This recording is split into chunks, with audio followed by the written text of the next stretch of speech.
before launching the business. I literally, I am not joking, I had just walked one side of Park Street and I went back home and I decided to do the business because I've met Warren Buffett once. So I asked him that, Warren, why don't you invest in tech? And his answer was very simple, Rahul, I don't understand it. He says, you've been doing tech, you understand it, so you can do it.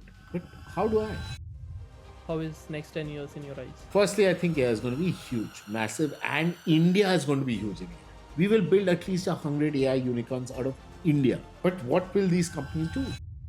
Shortage of doctors, shortage of teachers. We are underserved in each of these parameters. And it's not just India, it's across the globe if you go.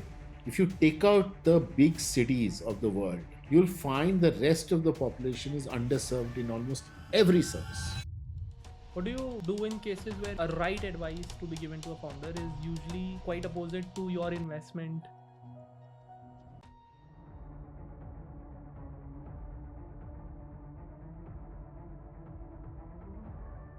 So we have Rahul from SenseAI Ventures. Rahul is a founder investor. Hi Rahul, how are you? Hi, Samyak. I'm good. How are you? बढ़िया एकदम. क्या चल रहा है अभी? You said that you're too busy. What's keeping you busy these days? So अभी तो AI का ज़माना है. Everybody is creating new AI companies. So many people are creating new AI companies, and everybody wants to invest in AI startups. So that is what is keeping me busy. Because since the last 2 years, since ChatGPT happened, the public excitement around AI has just been fantastic, right? So that's both good and bad for us. Why good? क्योंकि भाई there are more companies to invest in, there are more exciting stories to hear. Why bad? Because now suddenly everybody thinks they know AI and they understand AI.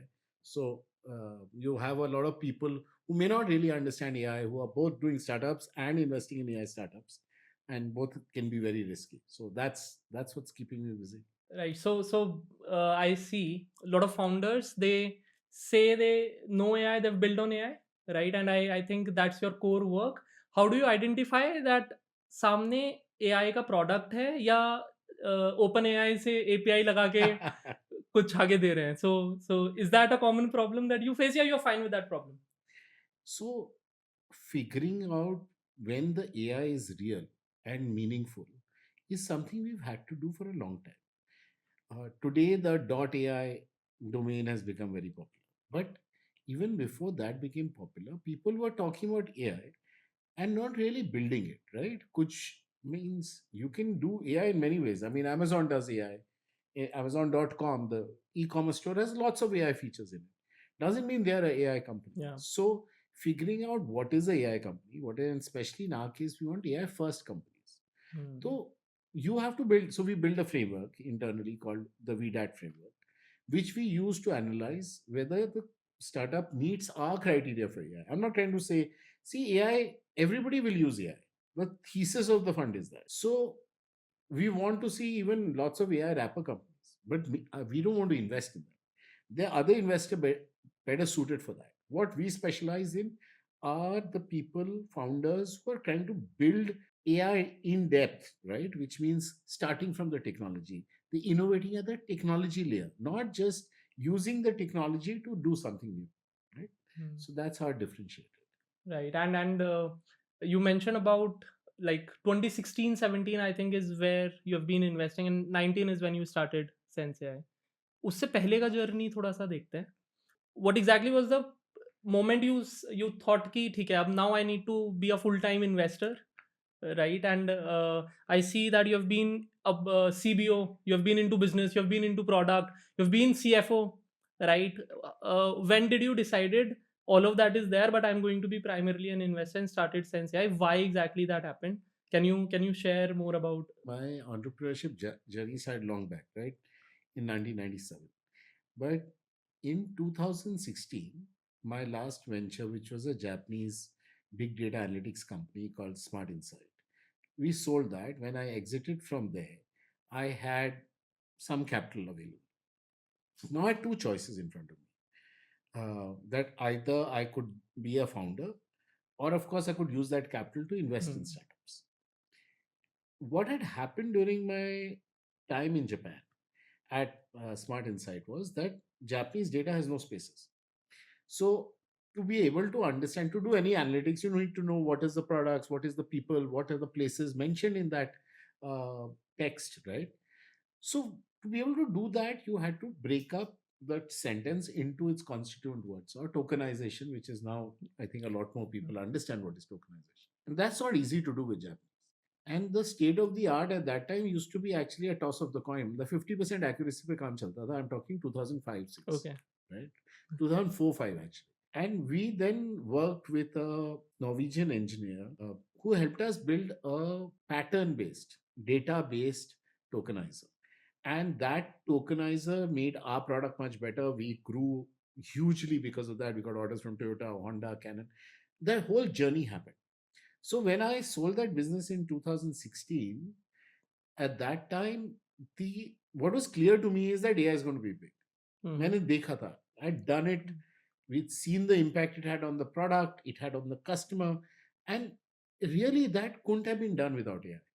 So I was like, this is the future, and I wanted to be a part of that future. So now the question was, I could of course be an entrepreneur, but if you see even my fund's thesis today, what am I saying? That I want people who can build AI with their own hands. While I was involved in building it, I mean, I understand data science quite well, but I'm not really a software engineer, right? I can't write that much code, so I can't be a builder. And I wanted to invest behind builders. So I said कि फिर मैं तो खुद के ही अपने own criteria पे ही नहीं satisfy हूँ, right? I don't feel it. So what am I doing here? So it was simple कि भाई let's be. I've had quite a few entrepreneurial experiences, and मतलब बाल भी सफेद हो गए, as you can see. So that, you have experience which you can share with people, and you have capital to invest.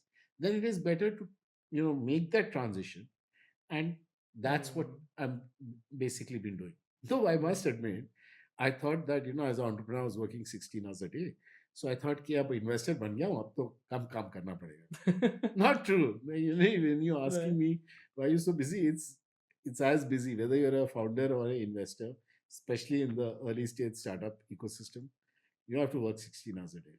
And I've seen a lot of founders saying that a VC versus a founder VC, there's a huge difference, right? So you've been a founder yourself. One thing is how it affects your decisions today, right? And another thing is, tell me more about your founder background, your founder days, all of that. Yeah. So I was in first year of college, right? And I was not satisfied with just attending college. So I said कि कुछ करना चाहिए. I hail from a business family in Calcutta, so kind of felt like I can do more. So what to do? A few things just came together, and what became clear to me is setting up a factory to manufacture ice cubes. So my customers were bars, hotels, all these became my Oh, wow. customers. Before launching the business, I went and did a survey. So in Calcutta, there's a famous street called Park Street. Park Street has restaurants on both sides. I actually had decided, so I went to Park Street. I said, I'll walk all of Park Street. And literally, I am not joking, I had just walked one side of Park Street. And I went back home and I decided to do the business. Why? Because every restaurant owner or bar owner or hotel owner I met asked me the price. I was like, do you need ice cubes? Kitna daam kya? Right? I mean, so that told you very clearly there's an opportunity to be had here. And that's when I launched my first business. And we grew, and the market was ready for it. There was a shortage. All those things happened. Revenues grew, everything. But what is most satisfying was that we got paid weekly, right? So Wow. every month, money came to the bank. And literally on weekends, you can sell one cube of ice. And that was so, seeing that, and you had no responsibilities as a kid, staying with my parents, and no expenses, and this income, I felt really rich. Haven't felt that rich ever again. So that's how the Wow. journey started. But then I decided that, okay, I need to, ice is a regional business, right? You can't really, you then have to do franchises, you have to do, it's a very different model of scaling. And I actually love technology. So I was like, this is not something which I want to do for the rest of my life. How do I figure out what to do? So I said, MBA karte hain. MBA karne se, you learn multiple things from marketing, finance, you learn so many things. So that was the thought process with which I went to do MBA, so that I'll do MBA and it'll help me become a better businessman. Oh, wow. Did it help? Unnecessary from a entrepreneurship perspective, really honestly. Uh-huh. Really honestly, I mean, that decision was based on a certain assumption that never worked out that way. Yeah, learned. I mean, I'm sure it has benefited me in multiple ways in my life. But to think that you need an MBA to be a good entrepreneur, absolutely not a requirement. You do become more professional. You do understand how do you make a deck, how do you talk to people, how you work with people, doing Yeah. projects, what those pieces are, HR. There are certain amounts of understanding which are MBA imparts, which are useful. But I think 2 years is too long a Too period. long. You can learn faster by doing. Now when I was doing MBA, I said everybody applies for a job after MBA. And I'm talking 96, Yeah. 97, right? Yeah. So I also sat for day one placements. And I had a pre-placement. I mean, there's one thing which had happened before that. So I'll come to that. But I said, let's sit for placements. I got my day one job, which was my dream company at that time because Jack Welch was running it. And I wanted to work with Jack Welch. The idea was not just do a job, but to work with him. But this whole thing, so I had written a paper where I won the paper competition, and the judge offered me a job apart from giving me a first prize. So basically, I'm setting up a new business. Come and join me, and let's do that. So I was like, this sounds crazy, but and actually, my paper had been about the internet, right? And she was doing a internet business. So I ended up not taking my day one job and joining this lady and setting up this company called Matrix, which was funded. Was it a difficult decision, or it was like नहीं मेरे को यही करना है? It wasn't that easy. See, but what happened was very simple. So day one happens, then you've got your job. So you fly. So I'm from Calcutta. So this was in Bombay. So I flew back to Calcutta. I went back home. Then someday that letter comes, right, where you have to actually sign to accept the offer. By that time, this lady's words that come and do what you have written. That's what she had told me, right? Yeah. Join me to do what you have written. You've written about internet, how it's going to change business. So karo na. So how can I not do that? So it was not a decision made that this is great and exciting. It was more also from the fact that I have already written, I believe this. If I believe this, then I must do it.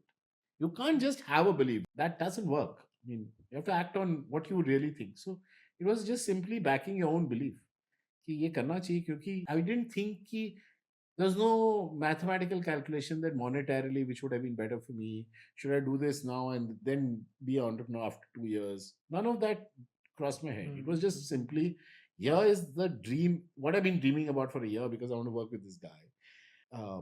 And two is go do something which you think is going to be big in the future. And I said, yeah, very clearly. So it's too much of risk, right? From your first year to your first, like just after college, you joined Metrics.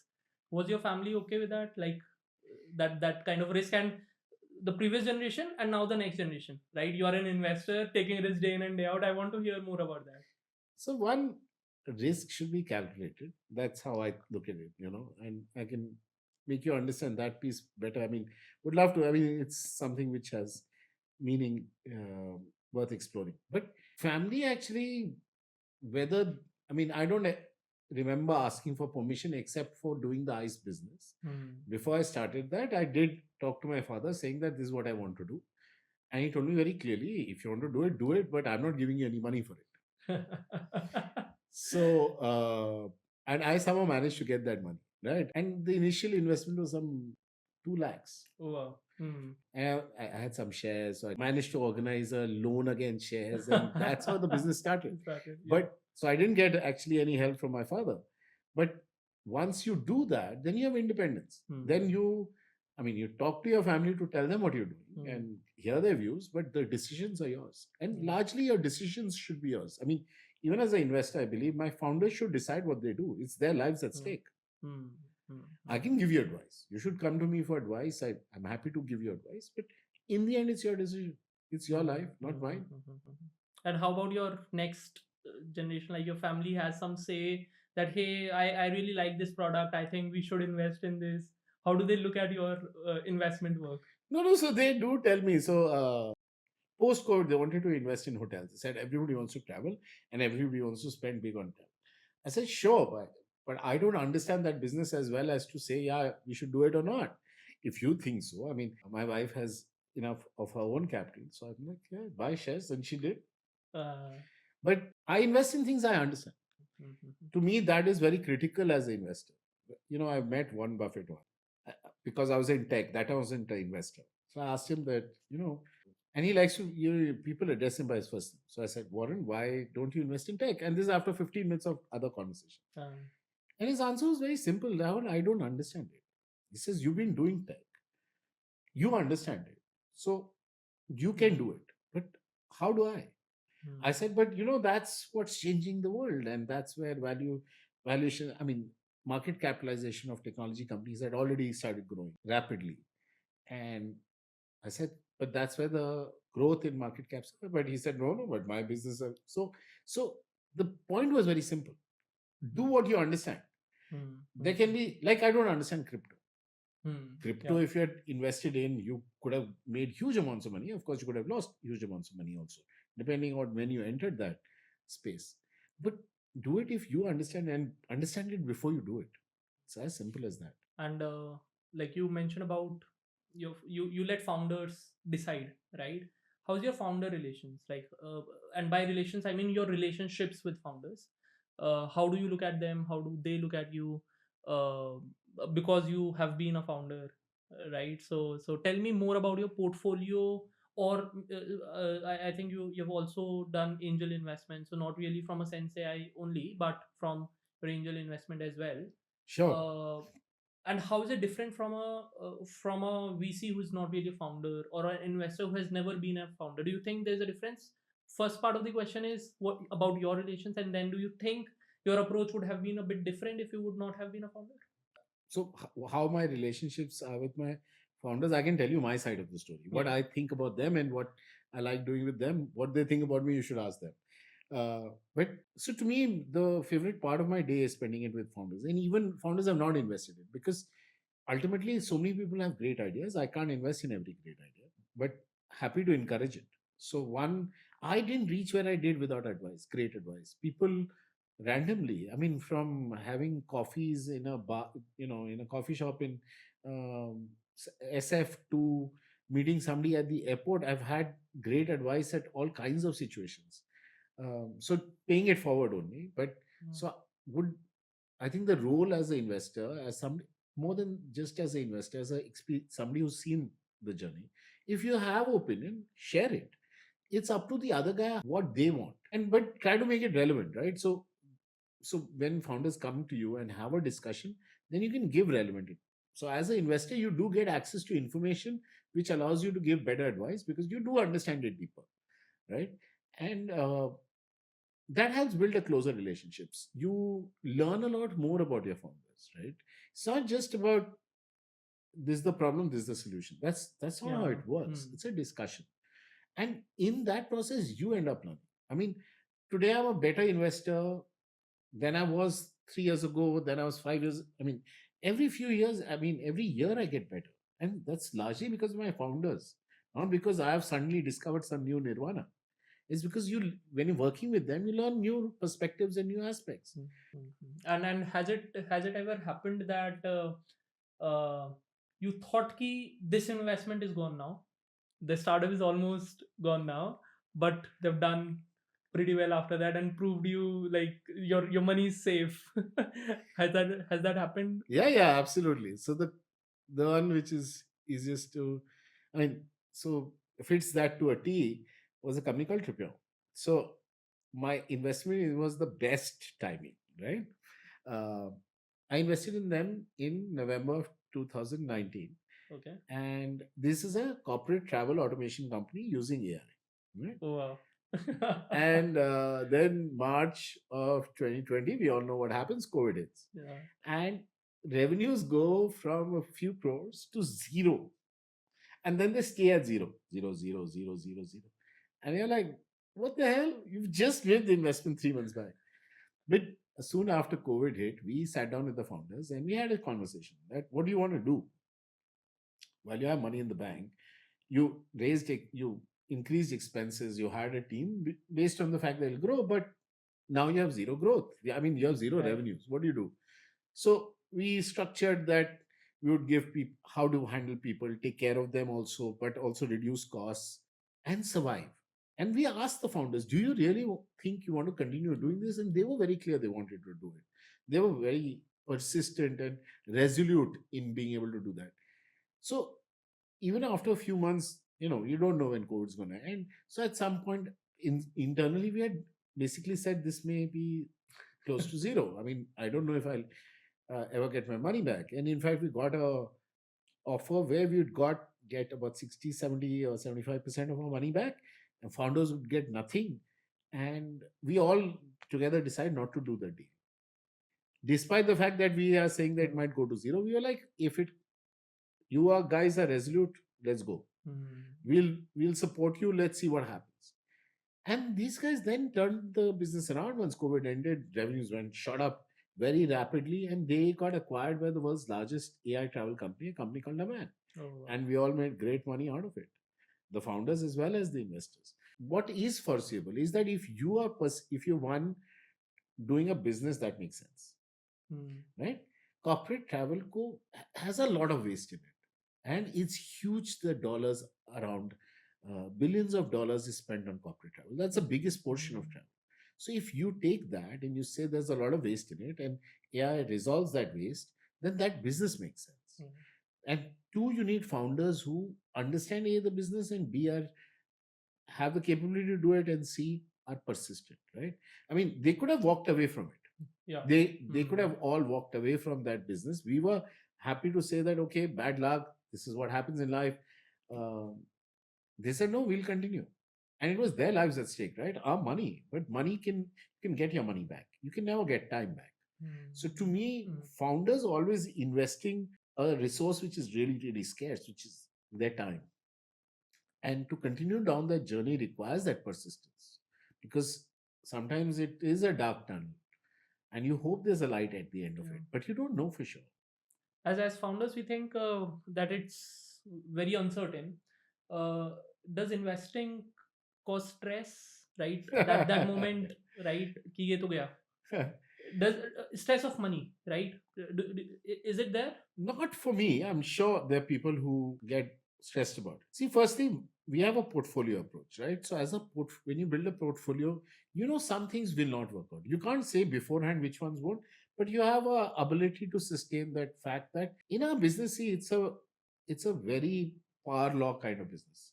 If you get 2-3 companies which are really, really good, which give you outstanding returns, really the rest of the portfolio doesn't matter from a return perspective. So losing some investments, and that's why this works. See, if you make only 5 investments and 3 or 4 of them fail, you're done for. But if you make 20 and 7 or 8 of them also fail, you'll probably still, as long as you have few good winners in your portfolio, you'll still make enough money. So it's a question of thinking through. It looks like a high risk, like early stage investing at one level is very high risk, because the chance of failure of a startup is highest then. But if you structure it correctly, for example, we've chosen a theme of AI, which we understand and we know it has a very long, it's a massive paradigm shift, right? It like internet, if you look at it, what the world looks at it is that it started with the Netscape IPO in 1996. ठीक है, शुरू हो गया. That wave is still continuing. All the companies you look at were the most valuable. You look at them, internet is a big, huge reason they've all succeeded. And so the wealth it has created. So in 1996, the total market capitalization of all US public companies was $6.75 trillion. Today, the top 3 internet companies are worth more than that, right? Yeah. So that's what happens with, technology when you look at it in the longer term, a new full wave.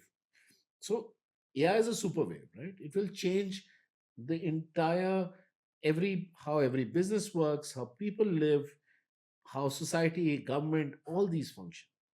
It affects everything and everyone.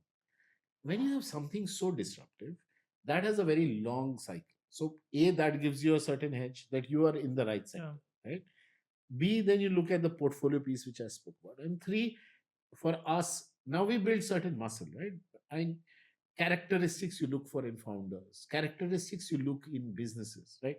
Like when I was talking about Confido, I said, I like these narrower businesses because they're easier to scale up quickly, right? If you build a very broad platform, which does 100 things and can be sold to 100 different kinds of companies. The market size looks huge, but how do you sell it? So, so, so if you know what drives risk and what drives return, and then eliminate risk and maximize on return, you should end up as a. So it's never a gamble. It's calculated. Everything. I mean, stock market also is then risky. It can go wrong, horribly wrong. It's just if you calculate correctly, you can go on making money every time. Yeah. So I think that's the key piece of investing here. तो stress करके कोई फायदा नहीं है. Sometimes your bets are going to go wrong. ठीक है, part and parcel. How much of it is gambling? That's a good question. So, okay, so I'll give you a parallel. See, some people think poker is gambling. By the way, I don't think so, right? I play poker. I love it. But there's a nice parallel to how poker is played and how what I do. So I do a very early stage investing, right? So if you look at it, we primarily, so in poker you get two cards, right? And if both the cards are good, you bet money. So that's what we do. What are our two cards? In startup investing, our two cards are one, the founders, and two, the problem they're solving. If these two are great, the chances are you'll make money, right? Of course, even if you have two aces in Hold'em, you can lose, but that's the best starting hand to have. And if you have two aces, you're going to put a lot of money behind it. Your risk goes down.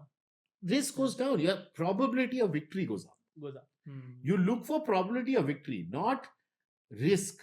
Look at probability of victory because that's our business. Our business is to compound returns. Our business is not to not lose money. Right. You have to start thinking what if you win, you make lots of money. That's how you should think. So if you win a big hand, every time you lose, you should lose much less. So you make money by winning the big hands, not losing the small hands. You can't win every hand, even with the best cards at some stage. So, and then each round of investing, you should think of Series A, Series B, Series C. Level of knowledge about the information available to you increases. Thus, your probability of making the right decision increases also. It's a game of information. Right. Actually, poker is also a game of information. Investing is also a game of information. As specialized investors in AI, we gather the right kind of information for our kind of stuff. I mean, or we aim to. Always we don't succeed. So let's imagine there is Rahul from SenseAI Ventures back in, let's say, 97, 2000s.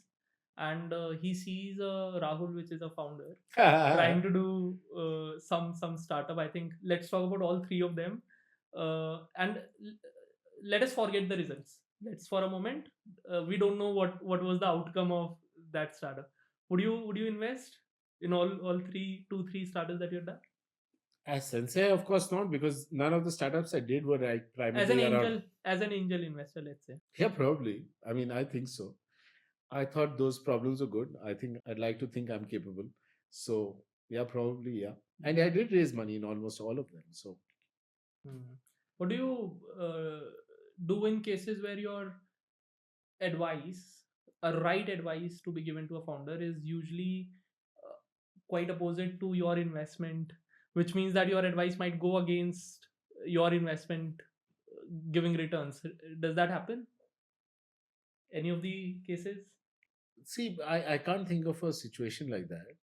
But fundamentally, when I give advice which is best for ultimately the founder and the company. And at least that's the intent, right? And usually that will work well for me also. But okay, maybe this is an example that let's say the founder wants to sell at a X price, right? I think if he waits one more year, it will be 3x or 4x. And my founder doesn't have the patience. Now, for me, if he stuck around and he sold after a year, I'd get more returns. But he's run out of energy, whatever. He wants to do something else. He thinks he may not get an exit in a year's time. In that case, my advice may be that stay on. But if that's what the founder wants to do, we'll support that. Right? What is the most stressful piece of your work? Choosing between startups. I mean, so many founders and so many saying no to them. Actually, I find saying no as the most stressful part of my job. I actually walk in, I say this to founders. I walk into every meeting wanting to say yes. See, I only make money when I say yes. I can not lose money by saying no, but I can't make money by saying no. I make money by saying yes. Yes. So honestly, in the heart of hearts, I don't want to say no. I want to say yes. मैं तो सब में पैसे लगाने हैं, मतलब सब अच्छे मिलेंगे तो सब में लगाऊंगा, बट वो तो हो नहीं सकता. So there's no Shark Tank moment in your life where there's a pitch happening. I might have decided, but we don't issue term sheets like that. See, we are a fund, so we need to bring in, like, I need to bring in my partner Raja into the conversation. We have to run our investment committee meeting. So due to process, you as a fund you have processes. As an individual investor, yeah, even faster, yeah, of course. You've done that. Yeah, but as a fund we can't do it that way. You want to have and sometimes we do change our mind. I have had a situation where I thought, oh, this is so exciting, this is great, ये करते हैं, इसमें पैसा है, too good है. On reflection, didn't turn out to be that good, right? So that process helps. Initial impression, though, largely I would say 80% works out well, but it's a 80-20. It's only 80% that works out correct. Then there is this committee that decides, right? Multiple you do more paperwork. You talk to more their customers. Like, for example, if it's a e-commerce technology related company, then we have a great advisor called Utkarsh. Utkarsh used to be chief architect at Flipkart. Now, with his experience, when he looks at a startup, he has a different perspective altogether, and that informs our judgment, right? So sometimes you may feel that while the founders are great and the product looks very interesting, I don't think this is how the space is going to evolve. Like, take software development, right? Lots of AI tools, coding tools, right? But are they all addressing? I mean, everybody's trying to automate software development. Some are basically the co-pilot thought process, right? So is that the only thought process in that space? And how many co-pilots should exist? Is it 5, 10, 20, 50? So, I mean, there are enough co-pilots already. So I don't want to fund the next co-pilot. But there's so many other things around that space. So now, when you go into that, if you just looked at a great, let's say I'd not seen any other business, and a great software coding co-pilot comes to me, my gut reaction maybe, oh, this is fantastic.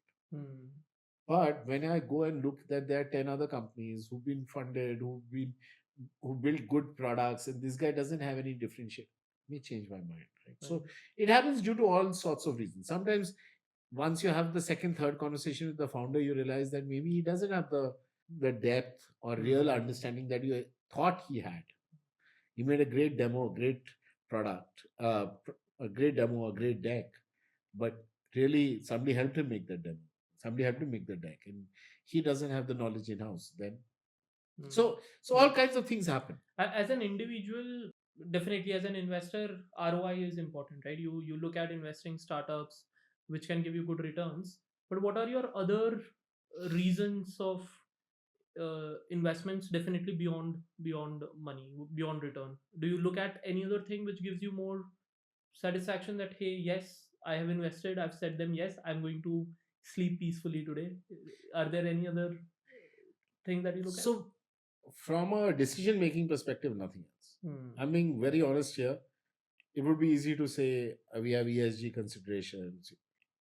You see, the investing decision is hard enough on its own without making it more complicated by bringing in more stakeholders into the thing. I invest on behalf of a lot of other people, right? People who put money into my fund. I have responsibility towards them, and that's my primary responsibility. That's who I'm responsible to first and foremost. So I have to ensure that I'm aiming for the highest possible return, and thus that is the only single criteria I'll use to invest. Sure. So let's move into the AI piece of it now. Let's get deeper there. I think SenseAI is the only investor right now investing only in AI startups. Yeah, we started investing in AI only startups way back in 2017. We were the first and only then.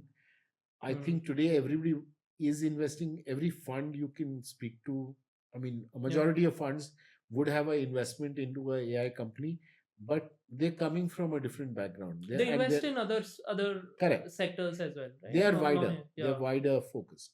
Our focus has only been this, and Yeah, so we continue to do that. Yeah. और as I said before, वो समझ में आता है, जो समझ में आता है उसमें पैसे डालो. Like, don't you fear AI? I think the fear, I mean, I'm not trying to say that there is no reason to fear. There are theoretically multiple reasons to fear. But A, I'm an optimist. B, I think that the fears are overblown. Go read what Jan Lee Kun has to say about it. His simple, if I had to summarize what he has to say about AI is, we have agency. We create the AI. It's not that the AI creates itself and does things on its own. Humans have a role to play in it. And if we have, as long as we have that role to play, we will not go aim for our own destruction. So don't get scared of AI to that extent. Be, in many ways, AI is like a child, right? It's still learning to walk, let alone run, right? Whether it's large language models or Gen AI, you name the variety of AI, all of them have their constraints and problems, right? From hallucination to cost to security. There's so many issues still to be resolved. We are seeing more AI which can do things like planning, which are real human traits and intelligence. Human intelligence does planning. AI really wasn't ever doing planning before.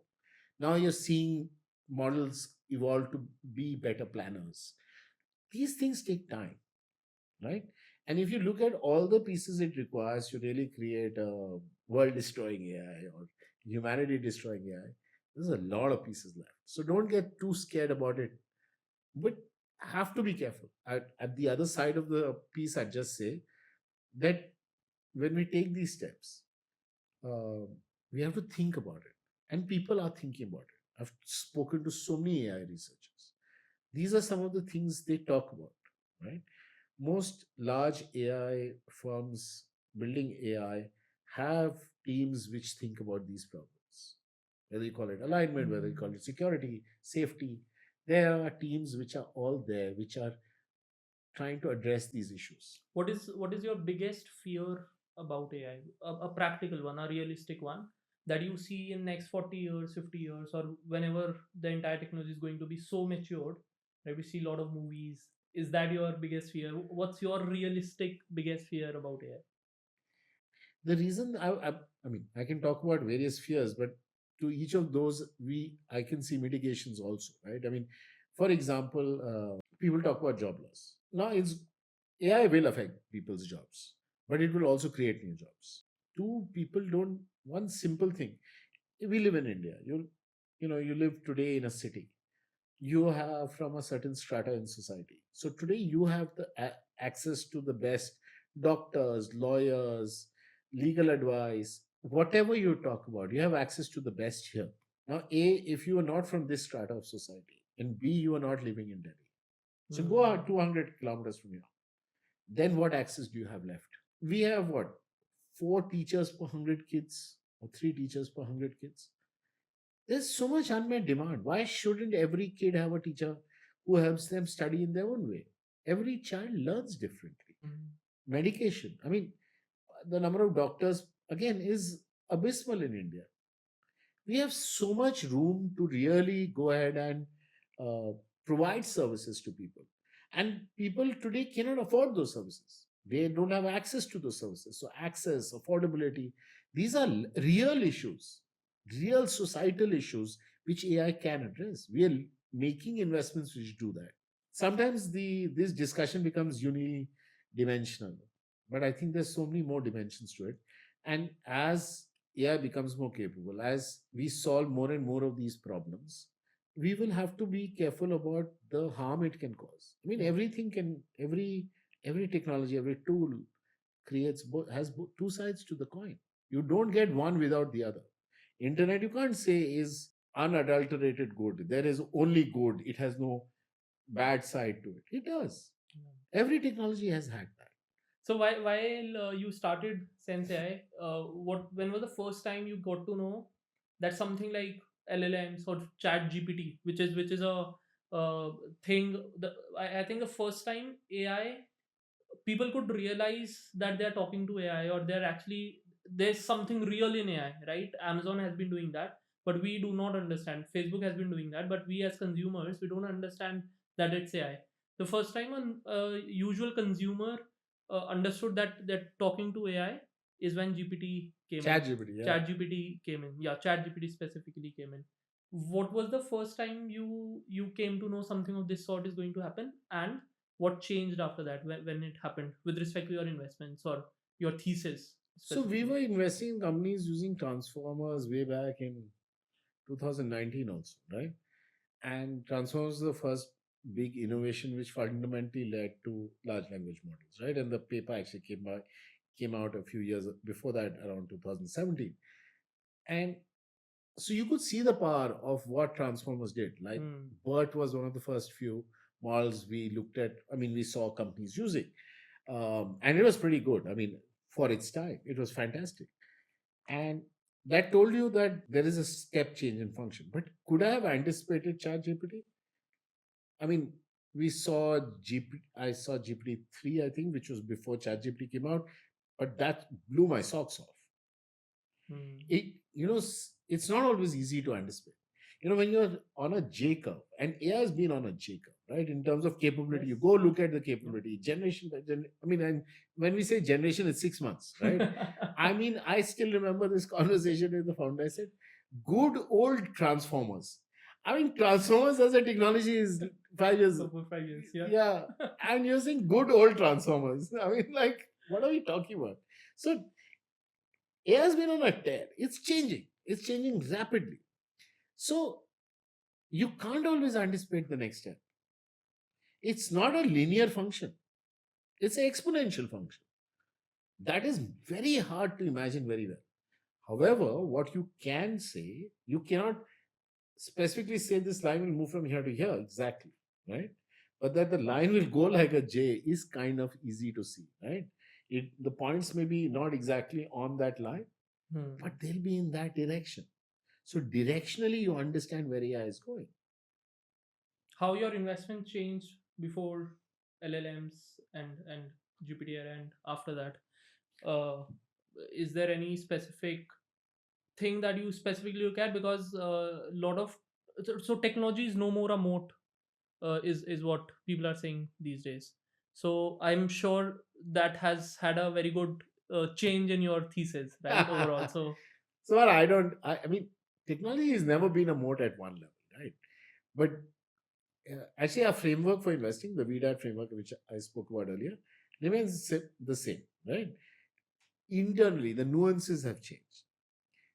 One other thing as an investor, which has changed massively for me is like now I expect a great demo. I mean, if you have a demo that is not great, I mean, that's a no right there, right? right. I expect a good demo. Why? Because almost every company does give me a great demo. So the quality, if I went to 2019, it wasn't like that at all. I mean, things were failing. Some things were working. If some things were working, you're like, okay, kuch to kiya hai. Let's see. Let's explore more.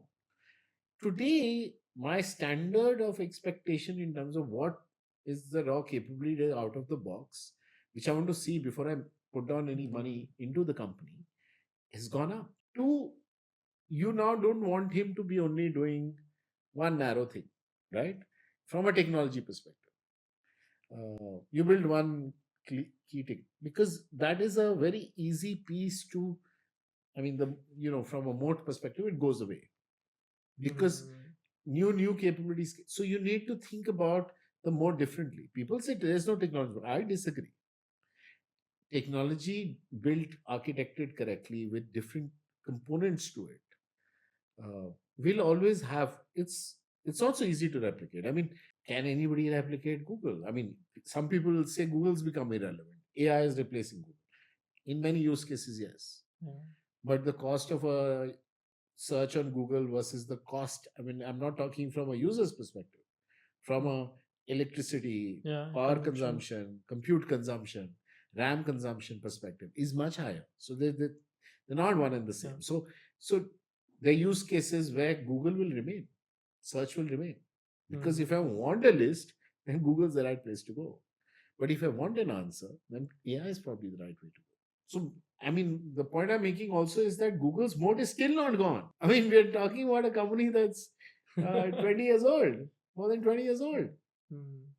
So, Do you fear that any of your portfolio core value prop will eventually be replaced by the tech giants? Let's say OpenAI, they would actually bring out a feature which completely replaces one of so your. we look at that. Yeah. That's a clear consideration. So, which is why I'll come back to that whole thing about liking narrow spaces. I mean, if you go look at horizontal spaces, so I'll give you examples.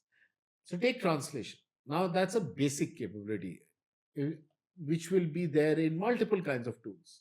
From a job, a HR recruitment tool can use translation, to a movie can use translation. There are multiple use cases of translation. It's a very basic capability, much like searches or a databases. So horizontal technology is very hard for a startup to define, because the big guys are going to come after that. So if you go look at the history of technology, also you'll find this in wave after wave. Horizontal pieces got eaten by the big Yeah. guys, right? That's how they become big, and they need horizontal pieces to move the needle. But if you go look at the story of successful startups, they started as much narrower businesses. It's over time, Google now has YouTube, Maps, multiple Android, multiple revenue streams, and that is how it's become the size it has. Or Microsoft started with DOS, then Windows, Office. Now, Yeah. so that's the trajectory. So you start narrow, you go wider. So think about it like that. And if you start narrow, it's very hard for a big guy to fit into a small space. But for a startup, that's the right place to be. Yeah. Mm-hmm. So don't.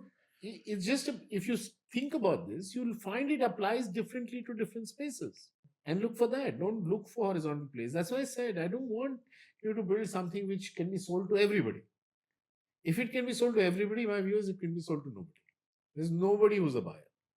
I see you talking a lot about India and being pro India in terms of what's happening in the country.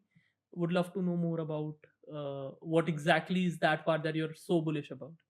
One, the quality of talent I see. India has gone through multiple phases, which has led to where we've reached, right? I mean, in the early so our entire software, all the companies, Infosys, Wipro, these fundamentally came out and became big because of Y2K, right?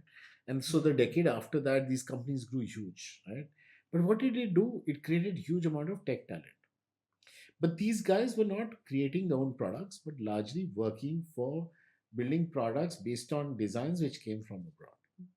The next phase was actually people building products in India, right? Snapdeal, Flipkart, Ola. Yeah. There's so many examples, right? And these guys have all become unicorns. Some have disappeared, but many have become unicorns. And this creates a different kind of skill set, right? Now we know how to build products, what the users want, how to get users to use your products, market the product, all of those pieces.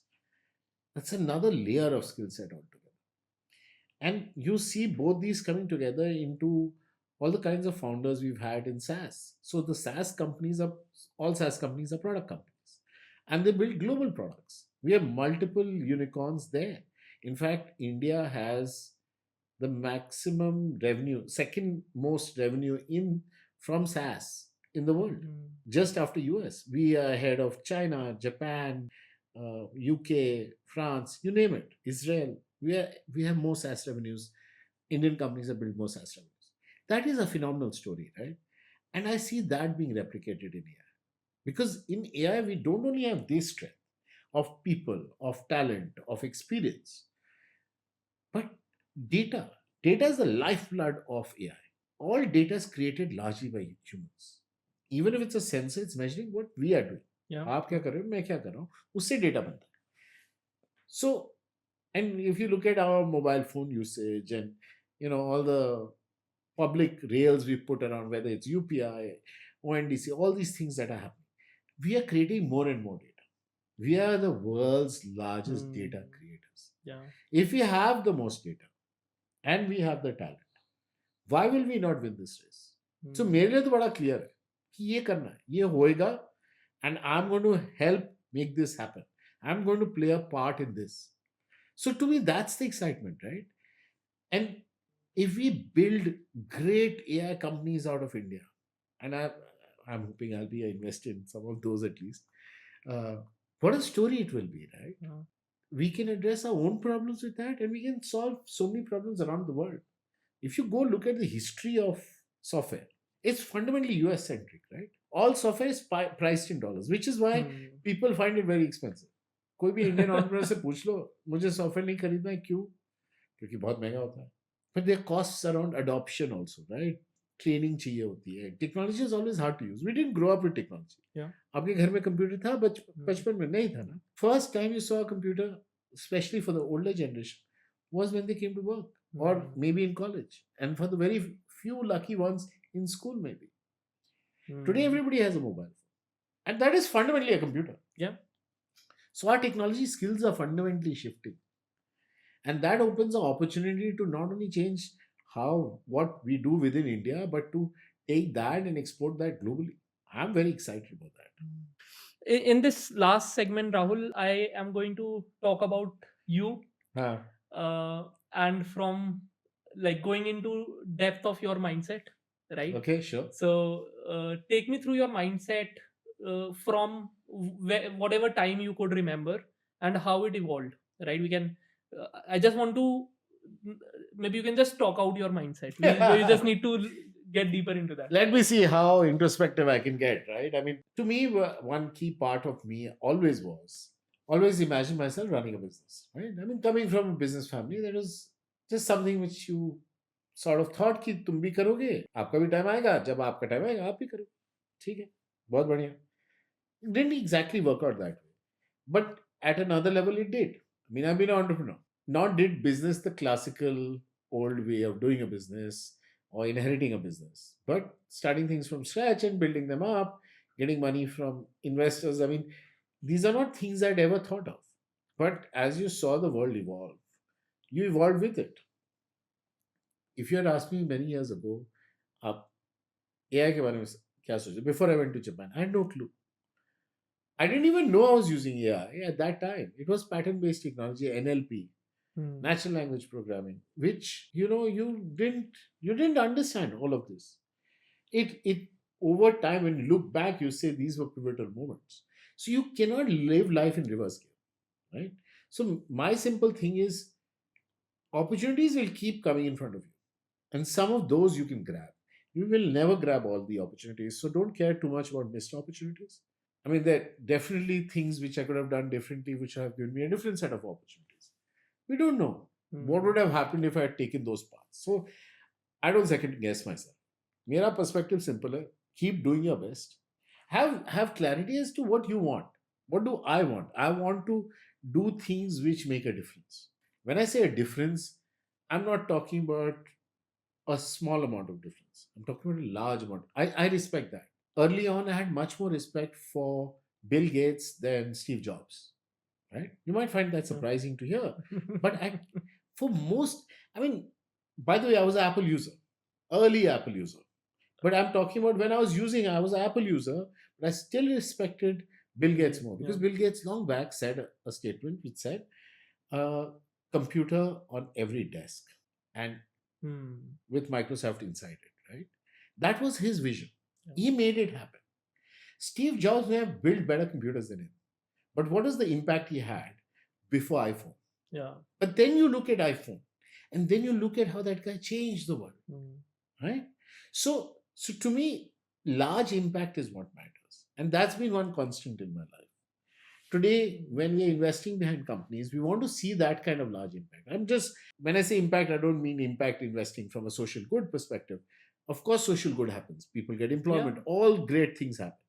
But if you think about what you care about, what is that you are good at, and focus on that, then that leads to joy. Nothing else, it leads to joy. And usually, if you enjoy doing something, you get good at it, and then you definitely make money from it. What are you planning for next? Again, a personal question. Next 10, 15, 20 years, what do you think you'll be now doing? Definitely investments. As founders, we want that. But apart from that, like next 10, 20 years for yourself, how do you look at that?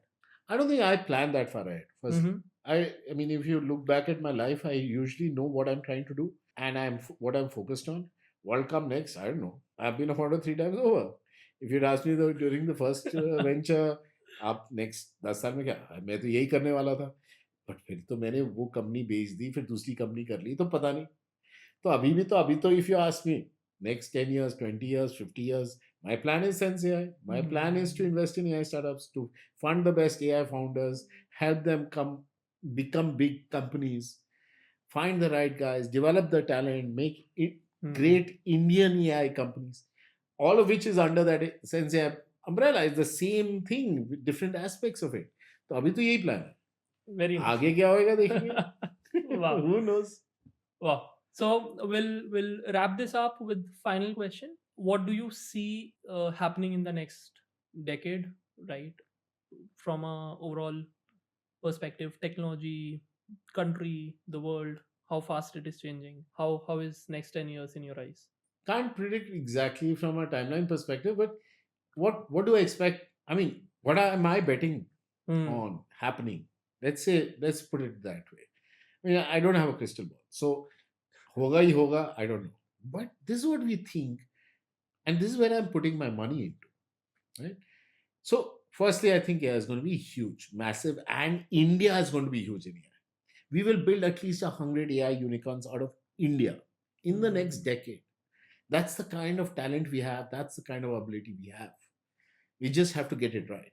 That's one part. But what will these companies do?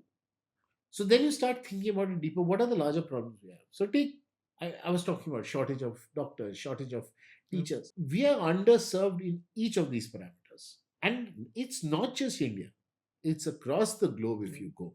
If you take out the big cities of the world, you'll find the rest of the population is underserved in almost every service.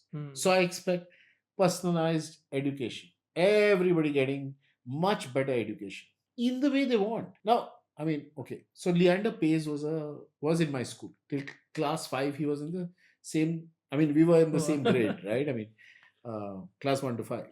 In after class 5, he left school, and actually he went to another school where he could play tennis. Now, why were there no tennis classes for him here? Why don't you think? I mean, if you look at our education system, it's fundamentally standardized.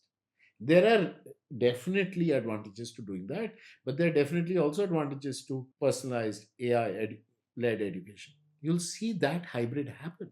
To go look at health, I'm most excited about medicine and health. I mean, historically, medicine and all of health has largely been about chemistry. Every medicine you take is fundamentally pharmacology or chemistry. Only things like uh, vaccines were really biology, and that too we did not invent the biology. We took biology which existed, made changes, some small changes to it somehow or the other, and put it back in the human body. That's fundamentally the extent to which we control biology or we understood it. Today we understand, one partly because of AI, like how proteins falls, because almost everything that happens in the body happens because of proteins. We understand how they fold. That knowledge is massive change. It was, and released to the world for free by AlphaFold. A massive change. Two, the building blocks of life is basically DNA. Right? We today now understand DNA much better. We can print DNA. We can actually synthesize life. Not trying to say we should go synthesize all kinds of things. The point I'm making, the capabilities have fundamentally shifted. And DNA is 3 letters, right? And once you start looking at it, it becomes digital, right? Instead of zeros and ones, it is three different letters, and you can rearrange them, and then you understand how they fold, how they look, and how they behave. There's a huge amount of change coming. I can tell you this much, Samyak, you and I, you for sure, me probably, will live much longer and healthier lives because of what's happening. There'll be a fundamental shift in what kind of medication, healthcare, personalization, like take cancer treatments. It's horrifying what we have today. It's honestly, I mean, like, if you go back and look at medieval times and how they did operations without painkillers, without antibiotics, it looks like barbaric, right? Kya kar rahe ho yaar? it's not so long in the future when people look back to how we do cancer treatments today Yeah. and say that was barbaric. कैसे poison कैसे दे सकते हैं इंसान को? And call it medicine. Yeah. We have no other choice today, but those choices will happen. So that to me are the big changes. I mean, this is a massive change, Right. life changing for all of us. Great. So it was nice having this conversation with you, Rahul, and decoding your mindset. Look forward to our viewers for the next episode. No, thank you for inviting me here. Loved the conversation. Thank you for the great questions. Thank you so much, Samyak.